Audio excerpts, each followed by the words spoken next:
When push came to shove, it was the Israeli Prime Minister Benjamin Netanyahu who blinked first. For months, Netanyahu had been the main obstacle to a ceasefire, to the frustration of his own negotiators. More than 2 months ago, Defence Minister Yoav Gallant resigned on this issue. The chief architect of the 15-month war, Gallant said plainly there was little left for the army to do in Gaza, but still Netanyahu persisted.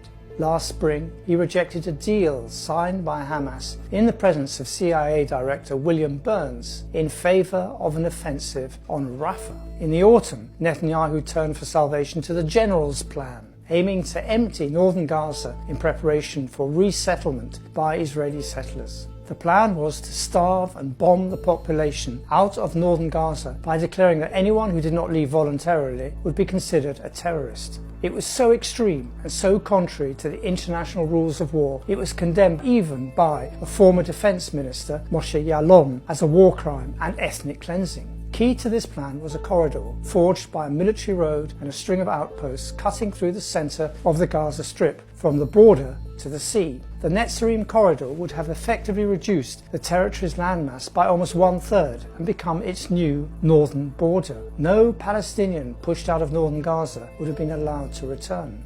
No one from Biden's administration forced Netanyahu to rethink this plan.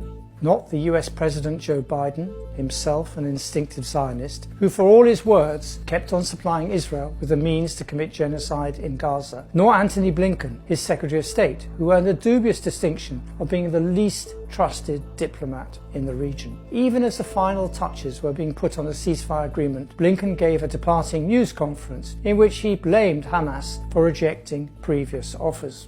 As is par for the course, the opposite was the truth. Even Israeli journalists who covered the negotiations reported that it was Netanyahu who rejected all previous deals and was responsible for the delay in coming to this one. It fell to one short meeting with US President-elect Donald Trump's special Middle East envoy, Steve Witkoff, to call time on Netanyahu's 15th-month war. Both Biden and the incoming Trump claimed responsibility for the breakthrough, but it was the Qataris and Egyptians who hammered out the deal, with Biden covering Netanyahu's back every single time he walked away from it. But it was Trump's no-nonsense approach that pushed this whole wagon over the line. Netanyahu will try to paint this as a victory, or cast maximum doubt on stage 2 of the deal, in which the real meat of the ceasefire and the painful parts of the withdrawal of Israeli troops will now take place. But retreat, plain and simple, is staring him in the face, and it's not been lost on the Israeli commentariat. There's no need to sugarcoat the reality. The emerging ceasefire and the hostage release deal is bad for Israel, but it has no choice but to accept it.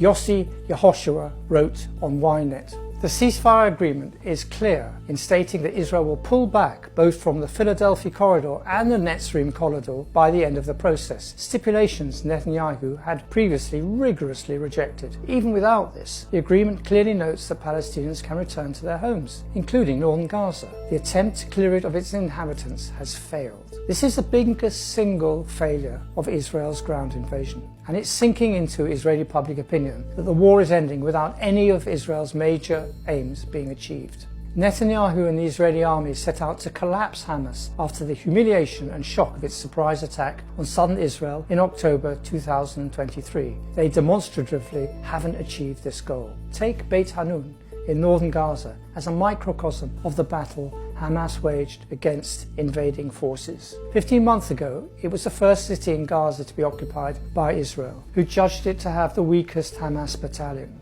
But after wave upon wave of military operations, each of which was supposed to have cleansed the city of Hamas fighters, Beit Hanun turned out to have inflicted one of the heaviest concentrations of Israeli military casualties. Hamas kept on emerging from the rubble to fight back, turning Beit Hanun into a minefield for Israeli soldiers. Since the launch of the most recent military operation in northern Gaza, 55 Israeli officers and soldiers have perished in this sector, 15 of them in Beit Hanun in the past week alone. If any army is bleeding and exhausted today, it is Israel's. The plain military fact of life in Gaza is that 15 months on, Hamas can recruit and regenerate faster than Israel can kill its leaders or its fighters. One retired Israeli military commentator said, "We are in a situation where the pace at which Hamas is rebuilding itself is higher than the pace than the Israeli army is eradicating them. Amir Avivi, a retired Israeli brigadier general, told the Wall Street Journal. He added that Mohammed Sinwar, the younger brother of the slain Hamas leader Yahya Sinwar, is managing everything. If anything demonstrates the futility of measuring military success by the number of leaders killed or missiles destroyed, it is this. In a war of liberation, the weak and vastly outgunned can succeed against overwhelming military odds. These wars are battles of will. It is not each engagement that matters, but the ability to keep on fighting. In Gaza, it was the determination of Palestinians to stay on their land, even as it was being reduced to rubble, that proved to be the decisive factor in this war. And this is an astonishing feat, considering the 360 square kilometre territory was entirely cut off from the world, with no allies to back it up to break the siege, no terrain for cover. Neither enforced starvation, nor hypothermia, nor disease, nor brutalization, or mass rape at the hands of their invaders could break their will to stay on their land. Never before had Palestinian fighters and civilians shown this level of resistance in the history of the conflict, and it may yet prove to be transformative. Because what Israel has lost in its campaign to crush Gaza is incalculable. Israel has lost not only the global south, it has lost the support of a whole generation in the West whose memories do not stretch back as far as Biden's. The point was well made by Jack Lew, the man Biden nominated as his ambassador to Israel a month before the Hamas attack, and who has not uttered a word of criticism about the Gaza war in his tenure. In his departing interview, Lew told the Times of Israel that the public opinion in the US was changing. Lew said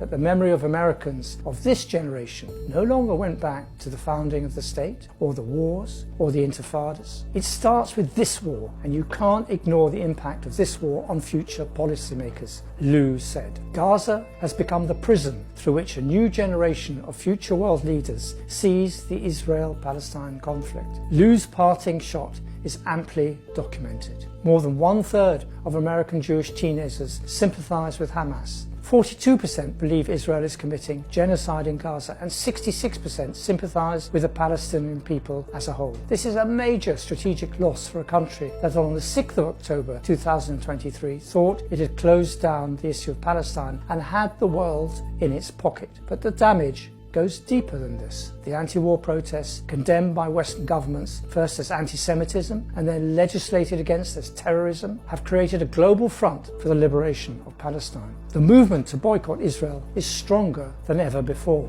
Israel is in the dock of international justice as never before. Not only are there arrest warrants out for Netanyahu and Gallant on war crimes and a continuing genocide case at the International Court of Justice, but a myriad of other cases are about to flood the courts everywhere where Israeli soldiers travel. The Israeli army recently decided to conceal the identities of all troops who participated in the campaign in Gaza for fear that they could be pursued when travelling abroad. A ceasefire in Gaza is thus not the end of Palestine's nightmare, but the start of Israel's. Regionally, the ceasefire leaves Israeli troops in Gaza, Lebanon, and Syria. It would be delusional to think that Israel has restored the deterrence it lost when Hamas struck on the 7th of October. The 15-month war has set the region aflame, and Israel need not do much for another conflict to break out. Israel's undisguised bid to divide Syria into cantons is provocative to Syrians of all denominations. Its plans to annex areas B and C of the West Bank are an existential threat to Jordan. Annexation will be treated in Amman as an act of war. Deconfliction will be the patient work of decades of reconstruction, and Trump is not a patient man. With the enormous cost in lives, every family in Gaza has been touched by loss. But what Gaza has achieved in the last 15 months could well transform the conflict. Gaza has shown all Palestinians it can withstand total war and not budge from the ground upon which it stands. Gaza tells the world that the occupiers threw everything they had at them, and there was not another Nakba. Gaza tells Israel that Palestinians exist and that they will not be pacified until and unless Israel talks to them on equal terms about equal rights. It may take more years for that realization to sink in, but for some Israelis it already has. Columnist Yair Asulin wrote in Haaretz, "Even if we conquer the entire Middle East, and even if everyone surrenders to us, we won't win this war." When this conflict is finally over, Gaza may yet prove to have been the key battleground around which this long war has turned. What everyone in Gaza has achieved is of historic significance.